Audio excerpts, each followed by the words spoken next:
我会尽快得到陨落心炎，替你炼制出躯体的。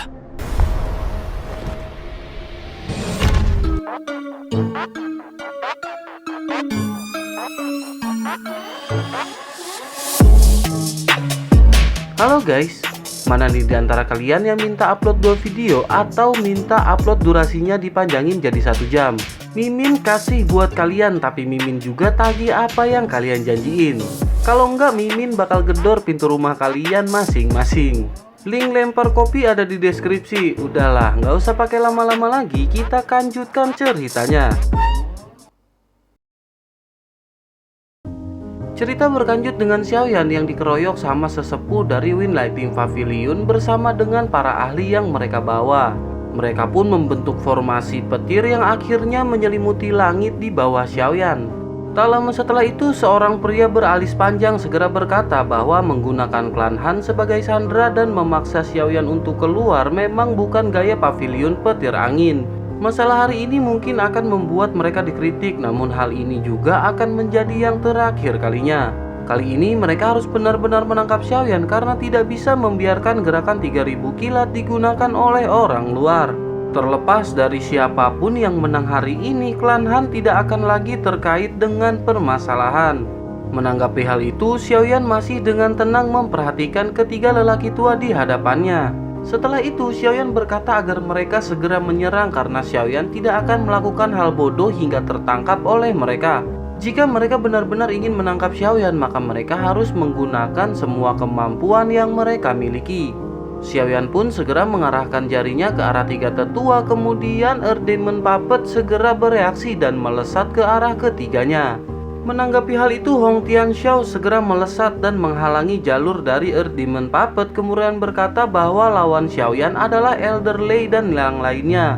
Oleh karena itu, izinkanlah ia untuk berhadapan dengan boneka tersebut. Xiaoyan pun seketika memerintahkan Earth Demon Puppet untuk segera membunuh Hong Tianxiao. Bersamaan dengan itu, angin di telapak tangannya juga menjadi sangat tajam. Setiap pukulannya membawa ledakan sonik yang dalam saat mereka dengan keras menabrak Hong Tianxiao. Melihat bahwa boneka setan bumi tiba-tiba menunjukkan kekuatannya, Hong Tianxiao juga tidak berani meremehkannya sedikit pun. Ia jelas tahu bahwa kekuatan boneka ini benar-benar sangat menakutkan. Jika sedikit saja ia ceroboh, maka dapat dipastikan ia akan terluka parah atau bahkan meninggal. Seketika Doki di dalam tubuh Hong Tianxiao pun melonjak, lalu pertempuran intens di antara mereka pun segera terjadi. Sementara itu, di sisi lain, pria tua beralis panjang segera berkata bahwa formasi 9 penjara petir surgawi ini adalah formasi hebat dari Pavilion Utara Petir Angin. Formasi tersebut dibentuk oleh 23 ahli Do Huang dan 46 ahli doang. Apalagi dengan adanya mereka bertiga yang berperan menjadi pusat dari formasi. Jika Xiaoyan dapat menembusnya hari ini, maka nama Xiaoyan akan dapat mengguncang seluruh wilayah utara dataran tengah. Di sisi lain, ekspresi Xiaoyan tidak berubah karena kata-kata tersebut. Ia perlahan mengangkat tangannya dan memutarnya sedikit. Sebuah bola meriam segera berputar-putar dan kekuatan spiritual yang sangat besar segera terbentuk. Setelah itu, bola meriam pun meledak dan melesat membuat ruang seketika terdistorsi di sepanjang jalan lesatan.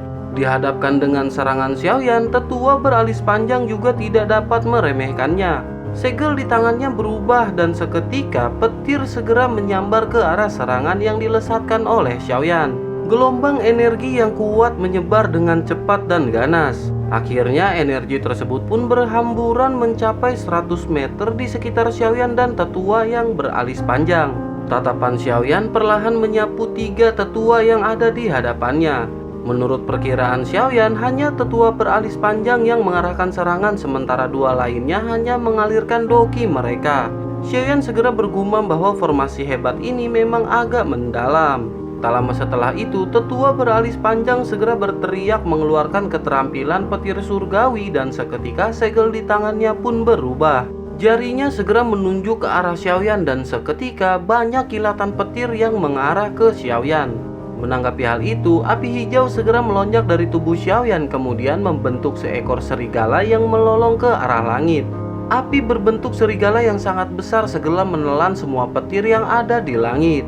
Setelah semua petir benar-benar ditelan, lonjakan energi pun terlihat membengkak di dalam tubuh si serigala. Setelah itu, Xiaoyan pun menjentikan jarinya, kemudian serigala pun bergegas melesat ke arah ketiga tetua. Suhu seketika naik sebelum serigala api mencapai ketiga tetua hingga wajah mereka menjadi pucat. Mereka terkejut setelah melihat api yang dikeluarkan oleh Xiaoyan adalah api surgawi. Menanggapi hal itu, tetua beralis panjang segera berteriak mengeluarkan teknik tebasan petir surga dan seketika kilatan pun muncul di hadapannya.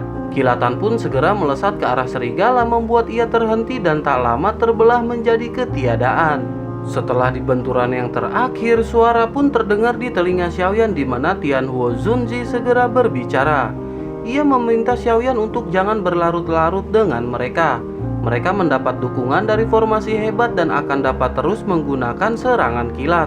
Kekuatan spiritual Tianhuo Zunzi tidak bisa bertahan terlalu lama di tubuh Xiaoyan. Oleh karena itu, ia harus segera bergegas dan menyelesaikan semuanya. Xiaoyan pun mengangguk setelah mendengar perkataan tersebut. Xiaoyan segera menghirup udara dalam-dalam dan jarinya dengan lembut menekan segel api di kepalanya. Akhirnya api berwarna putih pekat pun segera keluar dari dahi Xiaoyan. Ia pun segera meraih bonciling flame saat api tersebut muncul. Setelah itu, api hijau giok segera berubah menjadi Fallen Heart Flame dan Green Lotus Core Flame di hadapan Xiaoyan. Tanpa membuang-buang waktu, akhirnya ketiga jenis api surgawi yang berada di hadapan Xiaoyan segera digabungkan ketika tangan Xiaoyan terkepal. Kekuatan liar dan kekerasan yang sangat menakutkan segera menyebar ke segala arah. Menanggapi hal itu, ketiga tetua pun seketika terkejut bagaimana bisa seorang pemuda di hadapan mereka memiliki tiga jenis api surgawi. Mereka pun segera pulih setelah menyadari kekerasan energi liar yang dilontarkan dari arah Xiaoyan. Akhirnya mereka pun membentuk segel dengan doki yang lebih kuat hingga akhirnya awan petir pun terbentuk. Sementara itu di sisi lain, saat tiga jenis api surgawi bergabung, benang kekuatan destruktif diam-diam merembes keluar. Hal tersebut menyebabkan kekuatan spasial di sekitar Xiaoyan membentuk beberapa retakan hitam gelap seperti benang.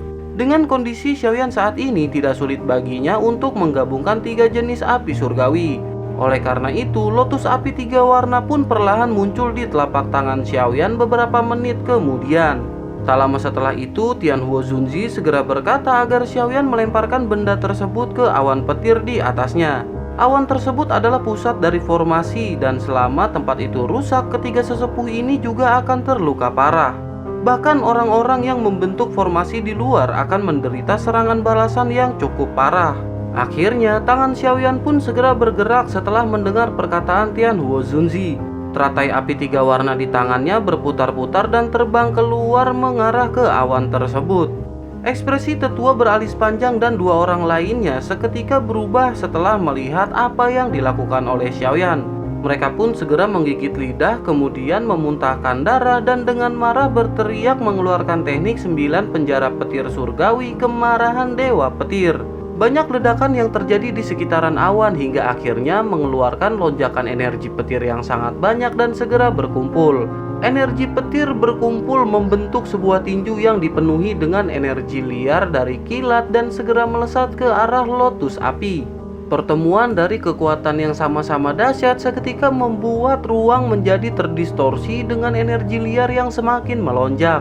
Akhirnya tinju yang dipenuhi dengan kilat pun segera menghantam lotus api yang perputarannya semakin cepat. Tak berselang lama, seiring dengan putaran lotus yang semakin cepat, tinju pun mengalami retakan hingga akhirnya pecah ke segala arah. Tinju petir yang sangat besar pun runtuh dan seketika tiga tetua akhirnya memuntahkan seteguk darah.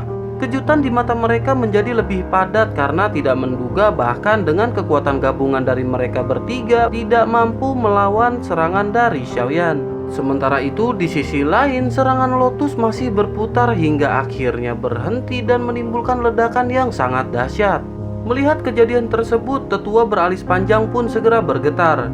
Ia buru-buru mengganti segel di tangannya dan beberapa kilatan petir segera melesat ke arah teratai api. Ia jelas menyadari bahwa target dari teratai api adalah awan yang menggumpal yang menjadi pusat dari kekuatan mereka. Namun hal tak terduga segera terjadi ketika serangan benar-benar dihilangkan menjadi ketiadaan oleh teratai api. Teratai api pun melesat ke arah awan dan seketika benturan pun terjadi. Energi liar segera melonjak ke segala arah menyapu semua yang ada di langit. Di sisi lain, karena awan guntur diciptakan oleh para ahli dari Wind Lightning Northern Pavilion dan 3 sesepuh, oleh karena itu mereka secara alami terlibat dan sekarang telah dihancurkan. Hantaman keras di dalam tubuh mereka pun segera terasa hingga banyak dari mereka yang menularkan seteguk darah.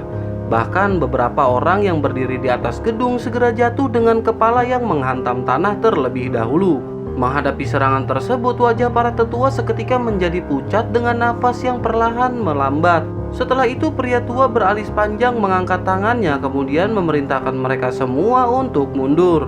Menanggapi hal itu, Xiaoyan segera berkata karena mereka telah mengundang Xiaoyan untuk datang, maka mereka tidak bisa pergi begitu saja dan meninggalkan Xiaoyan pulang dengan tangan hampa. Seketika kekuatan spiritual yang agung segera melonjak ke segala arah dan menembus ruang hingga akhirnya menekan 3 sesepuh dengan sangat keras. Tubuh 3 sesepuh pun seketika mengeluarkan darah segar dari mulut mereka. Tubuh mereka pun seketika terpental akibat serangan dari Xiaoyan hingga cincin yang mereka gunakan pun terlepas. Akhirnya cincin tersebut pun segera ditarik oleh kekuatan spiritual dari Xiaoyan. Menanggapi hal itu, tetua Feng segera menjadi marah setelah melihat bahwa cincin penyimpanan mereka telah diambil oleh Xiaoyan. Baru saja ketika ia ingin berteriak namun segera dihentikan oleh tetua beralis panjang yang memerintahkannya untuk segera mundur. Akhirnya tanpa pikir panjang mereka pun segera melesat ke cakrawala dan menghilang. Sementara itu di sisi lain, Xiaoyan segera melirik cincin penyimpanan yang telah ia dapatkan. Akhirnya spiritual Xiaoyan pun dengan cepat segera menyerbu cincin dan menghilangkan jejak spiritual di dalamnya. Setelah itu Xiaoyan pun melakukan pencarian singkat hingga akhirnya 3 gulungan berwarna perak cerah melintas dan muncul di tangannya. Xiaoyan pun segera bergumam bahwa memang 3 gulungan yang tersisa dari teknik yang ia perlukan ada di tangan para tetua. Setelah itu Xiaoyan pun segera memasukkan gulungan ke dalam cincin penyimpanannya. Aura membunuh yang sangat kuat seketika melonjak di dalam tubuh Xiaoyan ketika ia melirik ke arah Hong Tianxiao.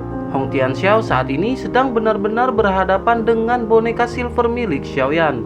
Sementara itu di sisi lain, Hong Tianxiao jelas menyadari bahwa ketiga tetua dari Wind Lightning Northern Pavilion telah pergi. Seketika ia pun merasa ketakutan dan bingung bagaimana caranya harus menghadapi boneka silver bersama dengan Xiaoyan.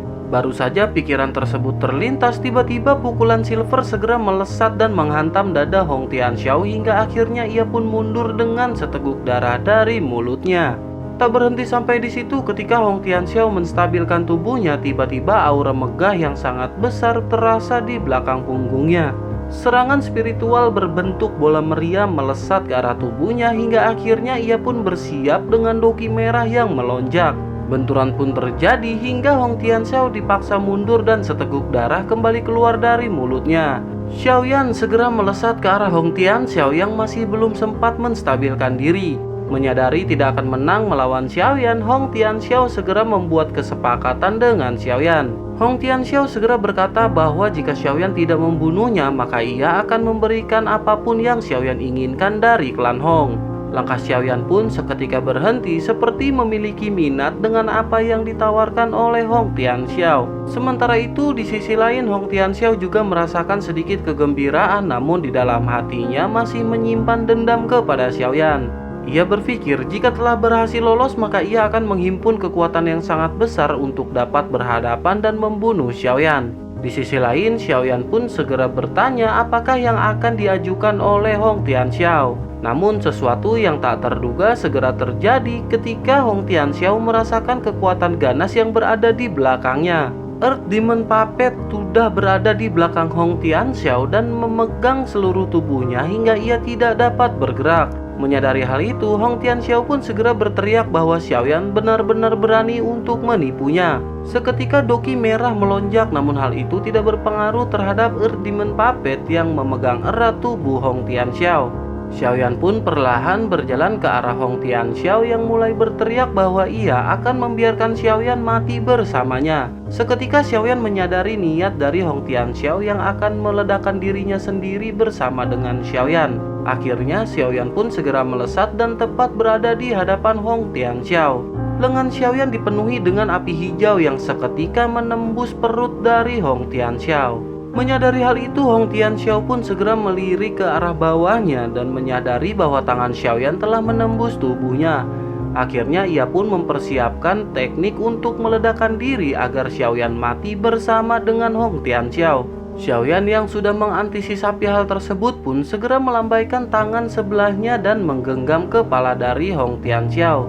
Dengan segera, kekuatan spiritual Xiaoyan pun mencabut roh dari Hong Tianxiao terlepas dari tubuhnya. Setelah itu, Xiaoyan mengeluarkan kekuatan spiritual yang lebih besar untuk menghilangkan kesadaran dari tubuh spiritual milik Hong Tianxiao. Setelah selesai, Xiaoyan pun sedikit tersenyum sebelum akhirnya mengeluarkan botol giok dan memasukkan roh yang telah ia dapatkan.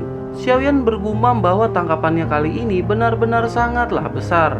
Dengan roh bintang 5 dozong, maka Xiaoyan akan dapat membuat boneka lagi yang akan membantunya. Setelah itu, Xiaoyan pun memasukkan botol giok ke dalam cincin penyimpanannya bersama dengan tubuh Hong Tianxiao yang telah mati. Xiaoyan pun segera menghela nafas kemudian melirik ke sekitar dan menarik Earthmen Puppet sebelum akhirnya melesat ke arah langit. Sementara itu di sisi lain, Han Sui melihat Xiaoyan yang telah pergi dan berniat untuk menyusulnya. Namun saat sayap Loki hendak ia keluarkan, tiba-tiba terdengar sosok pria yang berbicara kepadanya. Xiaoyan telah berada di halaman kecil dan berkata bahwa setelah kejadian ini maka seharusnya Winlighting Northern Pavilion tidak akan mengganggu klan Han. Mendengar perkataan dari Xiaoyan, Han Sui pun seketika merasa gembira kemudian maju 2 langkah. Namun ia samar-samar menyadari maksud dari perkataan Xiaoyan kemudian bertanya apakah Xiaoyan tidak akan kembali setelah menyelesaikan semua ini. Xiaoyan tersenyum kemudian berkata bahwa ia tidak akan kembali karena hal itu pasti akan merepotkan bagi klan Han. Namun jika Xiaoyan telah memiliki kekuatan yang cukup dan tidak takut dengan Winlighting Northern Pavilion, maka ia akan berkunjung ke klan Han. Mendengar perkataan Xiaoyan, Han Yue tersenyum kemudian berterima kasih dan berkata agar Xiaoyan berhati-hati selama ia berada di luar. Xiaoyan pun tersenyum kemudian mengangguk dan melesat ke langit sebelum akhirnya menghilang. Singkat cerita, Xiaoyan telah terbang beberapa ratus kilometer sebelum akhirnya berhenti di langit. Kekuatan yang telah ia pinjam dari Tianhuo Zunzi mulai perlahan menyusut membuat Xiaoyan lemah seketika. Xiaoyan pun berpikir tampaknya ia benar-benar harus meningkatkan kekuatannya sendiri agar mampu bertahan hidup tanpa bergantung dengan orang lain. Tak lama setelah itu terdengar suara yang berkata bahwa kekuatan yang ditampilkan oleh Xiaoyan kali ini terlalu ganas. Hal ini mengakibatkan beberapa luka muncul di tubuh Xiaoyan. Xiaoyan harus benar-benar cepat pulih dan jika tidak, gejala sisa kemungkinan akan tertinggal. Selain itu, Xiaoyan harus menggunakan kekuatan spiritual milik Tianhuo Zunzi sedikit mungkin, kecuali hal itu adalah saat yang kritis. Selama beberapa hari ini, Tianhuo Zunzi telah menemukan bahwa setiap kali Xiaoyan menggunakan kekuatan spiritual miliknya, roh Tianhuo Zunzi yang tersisa tertinggal di dalam tubuh Xiaoyan. Jika hal ini terlalu banyak terjadi, kemungkinan mereka akan menyebabkan tubuh Xiaoyan rusak membentuk perlawanan terhadap jiwanya. Ekspresi Xiaoyan tanpa sadar berubah ketika mendengar perkataan Tianhuo Zunzi. Ia juga samar-samar merasakan perasaan seperti itu selama periode waktu belakangan ini. Namun Xiaoyan tidak terlalu memikirkannya mengingat ia tidak pernah merasakan hal tersebut ketika meminjam kekuatan dari gurunya. Meskipun Xiaoyan tidak yakin dengan apa yang terjadi, namun ia masih menganggukkan kepalanya. Xiaoyan berpikir bahwa Tianhuo Zunzi tidak akan menyakitinya. Jika ia mengatakan sesuatu yang seperti itu, maka hal itu benar-benar sangat mengkhawatirkan Xiaoyan. Tak lama setelah itu, Xiaoyan pun menghela nafas kemudian melihat sekeliling dan melesat hingga sampai di satu tebing gunung yang curam. Xiaoyan segera mengeluarkan pedang besarnya kemudian menghantamkannya ke dinding gunung hingga lubang terbentuk dan Xiaoyan pun masuk. Setelah itu Xiaoyan pun duduk bersila kemudian mengeluarkan beberapa pil obat dan memakannya. Xiaoyan pun segera memasuki metode latihan dengan segel yang terbentuk dari kedua tangannya. Pemulihan Xiaoyan memakan waktu total 3 hari pada saat ini. Selama 3 hari tersebut, ia mencari di seluruh tubuhnya dan memang merasakan beberapa jejak spiritual sisa yang sangat samar. Keberadaan aura sisa tersebut benar-benar sangat redup sehingga tidak dapat dirasakan. Xiaoyan tersenyum pahit dan menghela nafas saat menemukan bahwa jejak spiritual yang tersisa tersebut tidak dapat diusir dengan menggunakan doki maupun api surgawi. Beruntung Xiaoyan mendapatkan permasalahan tersebut dan hanya ada sedikit kekuatan spiritual yang tersisa. Jika hal tersebut dibiarkan menumpuk lebih banyak, maka tubuh Xiaoyan akan segera menghilang dan Xiaoyan akan menjadi tubuh spiritual seperti Tianhuo Zunzi. Bersamaan dengan pemikiran Xiaoyan yang terlintas, suara dari Tianhuo Zunzi juga seketika terdengar. Ia berkata bahwa jejak spiritual yang tersisa ini mungkin merepotkan, tetapi hal itu bukan tidak mungkin untuk dihilangkan. Ia mengingat sepertinya ada beberapa pil obat yang dapat menghilangkan efek dari hal tersebut. Mendengar hal itu, Xiaoyan pun segera memegang cincin yang dimiliki oleh Yao Lao, kemudian kekuatan spiritualnya segera masuk ke dalam cincin. Xiaoyan mencari-cari metode obat apakah yang dapat membantunya untuk saat ini. Setelah 1 jam, akhirnya Xiaoyan pun membuka mata dan kegembiraan segera terlintas di wajahnya. Dengan ayunan tangan Xiaoyan, segera sebuah gulungan kuno berwarna hitam pun muncul. Soul Recovery Pill yang merupakan pil obat tingkat 6 puncak mampu membersihkan tubuh dari semua kekuatan spiritual yang bukan miliknya. Selain itu, pil tersebut juga memiliki efek untuk memelihara kekuatan spiritual seseorang. Kekuatan spiritual Xiaoyan memasuki gulungan tersebut, kemudian meresap semua informasi formula obat ke dalam pikirannya. Setelah itu, Xiaoyan pun berpikir bahwa bahan-bahan obat yang diperlukan benar-benar sangat tidak lazim dan langka. Namun, ia masih memiliki waktu yang cukup untuk dapat memurnikan pil obat tersebut. Xiaoyan pun segera menghela nafas lega hingga akhirnya memasukkan gulungan kembali ke dalam cincin penyimpanannya, kemudian mengeluarkan 4 gulungan perak yang telah ia dapatkan. Kemudian Xiaoyan mengeluarkan Earth Demon Puppet dan memberikan gulungan tersebut untuk dibuka. Tak lama ledakan pun segera terjadi, membuat Earth Demon Puppet benar-benar terpental. Setelah itu Xiaoyan pun meraih 3 gulungan yang tersisa dan mulai membacanya. Kekuatan spiritual Xiaoyan segera masuk ke dalam gulungan dan Xiaoyan telah berada di satu ruang yang sama seperti sebelumnya. Dengan kekuatan spiritual, Xiaoyan pun mulai memasukkan semua informasi yang ada dalam gulungan ke dalam kelapanya. Setelah setengah jam berlalu, akhirnya Xiaoyan pun menarik kekuatan spiritual dan membuka matanya. Xiaoyan menyadari bahwa teknik tersebut sudah lengkap, namun ia masih kesulitan untuk mempraktikannya. Sepertinya Xiaoyan masih membutuhkan sesuatu hal yang kurang yang disebut sebagai kunci.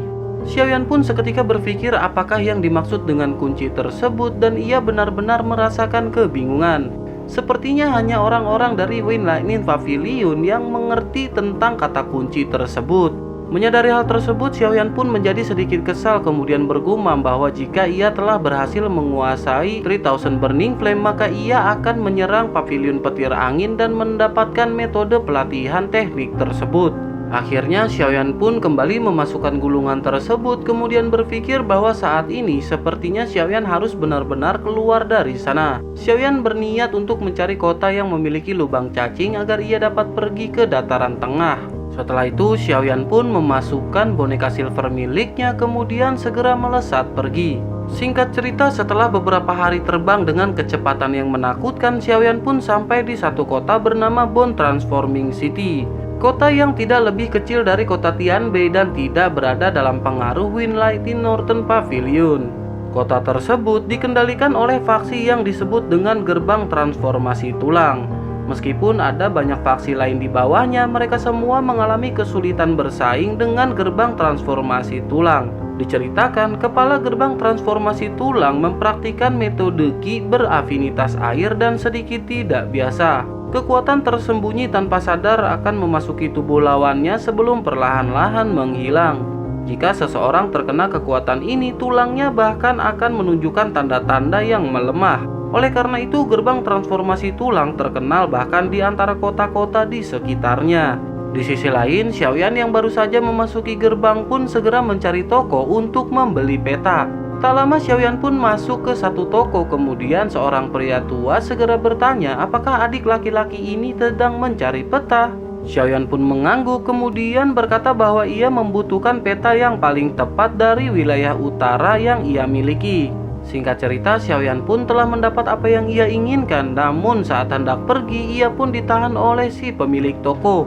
Pemilik toko segera tertawa kemudian berkata bahwa sepertinya adik laki-laki ini benar-benar terlihat asing. Si pria berkata bahwa Xiaoyan tentu saja bukan orang asli dari kota transformasi tulang.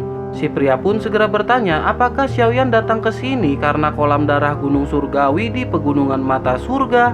Mendengar kedua nama yang baru saja disebutkan, seketika Xiaoyan pun merasa terkejut. Melihat Xiaoyan yang kaget, pria tua tersebut pun seketika menjadi kaget. Lah, sama-sama kaget. Si pria pun segera bertanya apakah adik laki-laki tidak mengetahui tentang Pegunungan Mata Surga dan kolam darah Gunung Surgawi. Menanggapi hal itu, Xiaoyan pun segera berkata bahwa ia baru saja tiba di wilayah utara baru-baru ini. Oleh karena itu, ia tidak akrab dengan segala sesuatu di sekitar sini. Xiaoyan segera bertanya bisakah pria tua tersebut memberitahu informasi mengenai yang baru saja ia terangkan. Bersamaan dengan perkataan tersebut, Xiaoyan pun melontarkan sekantung koin emas ke arah si pria tua yang langsung menangkapnya. Rupanya saat ini Xiaoyan tertarik dengan Heaven Eye Mountain Range karena hal itu adalah topik yang dibicarakan banyak orang ketika Xiaoyan baru saja memasuki kota. Akhirnya si pria tua pun segera menjelaskan bahwa kolam darah Gunung Surgawi di Pegunungan Mata Surga sangatlah terkenal. Ada beberapa orang di wilayah utara dataran tengah yang tidak menyadarinya. Dikabarkan bahwa setiap 3 tahun gelombang energi alami akan muncul di puncak gunung berapi di pegunungan. Setelah air pasang berakhir, danau Gunung Surga di dalam gunung berapi diisi dengan cairan merah yang sangat misterius. Selain itu, kolam darah Gunung Surgawi ini hanya tersisa selama 5 hari. Setelah waktu tersebut berlalu, maka hal tersebut akan benar-benar menghilang. Menanggapi penjelasan dari pria tua, Xiaoyan pun segera bertanya apakah kegunaan dari hal tersebut. Si pria lanjut menjelaskan bahwa dikabarkan hal tersebut bisa membantu beberapa ahli di puncak kelas Da Huang untuk menerobos ke kelas Dozong. Terlebih lagi, bahkan jika seseorang ahli Dozong memasuki kolam, itu akan membasuh dan memperkuat tubuh mereka. Hal itu juga memungkinkan kekuatan seseorang akan meningkat pesat. Bagaimanapun, efek dari kumpulan darah tersebut sangat misterius. Setiap 3 tahun, Pegunungan Mata Surga dipenuhi dengan banyak orang di wilayah utara dataran tengah serta tempat-tempat lain. Terlebih, tepat di bulan depan secara kebetulan adalah waktu 3 tahun tersebut akan habis. Oleh karena itu, ada banyak orang yang bergegas ke Heaven Eye Mountain Range baru-baru ini. Namun, Pegunungan Mata Langit benar-benar sangatlah luas. Ada banyak binatang ajaib peringkat tinggi di dalamnya. Selain itu, puncak gunung ini juga diselimuti kabut di sepanjang tahun. Oleh karena itu, jika saudara muda ini ingin pergi ke sana, maka ia dapat membeli peta Pegunungan Mata Surga dari pria tersebut. Harganya cukup murah, hanya 40.000, dan dengan peta tersebut, maka adik laki-laki akan sampai ke lokasi sebelum orang lain. Menyadari hal itu, Xiaoyan menghela nafas dan menggelengkan kepala, menyadari penjelasan panjang dari si pria berakhir dengan promo peta yang ia miliki. Namun di dalam hatinya, Xiaoyan merasakan sangat tertarik dengan kolam darah Gunung Surgawi yang sangat menggoda. Tidak heran hal tersebut dapat menyebabkan semua orang di kota membicarakannya dengan penuh minat. Selain itu, secara kebetulan Xiaoyan adalah seorang bintang 9 Do Huang dan tidak jauh dari kelas Dozong. Jika Xiaoyan mengandalkan latihan normal, pasti akan membutuhkan waktu yang lama baginya untuk melakukan terobosan. Banyak pikiran melintas di kepala Xiaoyan hingga akhirnya pria tua segera berkata bahwa ia akan melakukan ini hanya karena kebaikan untuk Xiaoyan. Efek dari kolam darah Gunung Surgawi mungkin misterius, tetapi paling-paling dapat digunakan oleh 10 orang saja. Dengan kata lain, jika Xiaoyan tiba di kolam darah Gunung Surgawi setelah 10 orang tersebut, maka ia hanya akan melihat kolam darah yang kosong dan menunggu 3 tahun lagi. Mendengar hal tersebut, Xiaoyan pun seketika terkejut lalu mengangguk sambil tersenyum. Jika itu benar-benar permasalahannya, maka Xiaoyan harus benar-benar bergerak lebih cepat dari orang lain. Efek dari kolam darah Gunung Surgawi sangat misterius. Pasti akan ada banyak ahli yang tertarik dengan hal tersebut. Jika Xiaoyan datang terlambat, mungkin Xiaoyan harus menunggu 3 tahun lagi. Di sisi lain, pria tersebut pun langsung bersukacita saat melihat Xiaoyan menganggukkan kepalanya. Dengan perasaan yang gembira, ia pun mengeluarkan peta dan bergumam di dalam hatinya bahwa ia telah merampok orang kaya lainnya beberapa hari ini. Secara alami, Xiaoyan tidak menyadari apa yang difikirkan oleh orang tua tersebut. Xiaoyan pun segera membayar kemudian memasukkan kembali sisa koin miliknya ke dalam cincin penyimpanan. Setelah keluar dari toko, Xiaoyan pun berkeliling di kota mencari informasi mengenai kolam darah Gunung Surgawi.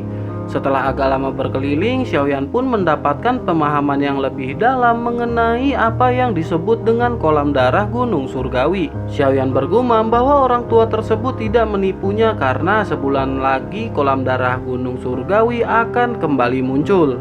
Tak lama setelah itu, Xiaoyan pun berhenti di depan sebuah penginapan dan melihat banyak orang di jalan. Selain itu, ada banyak orang yang hadir di sini yang ternyata target mereka adalah pegunungan mata surga. Xiaoyan pun bergumam bahwa ia akan bergerak menuju ke Heaven Eye Mountain Range besok setelah beristri jahat untuk 1 malam di sini.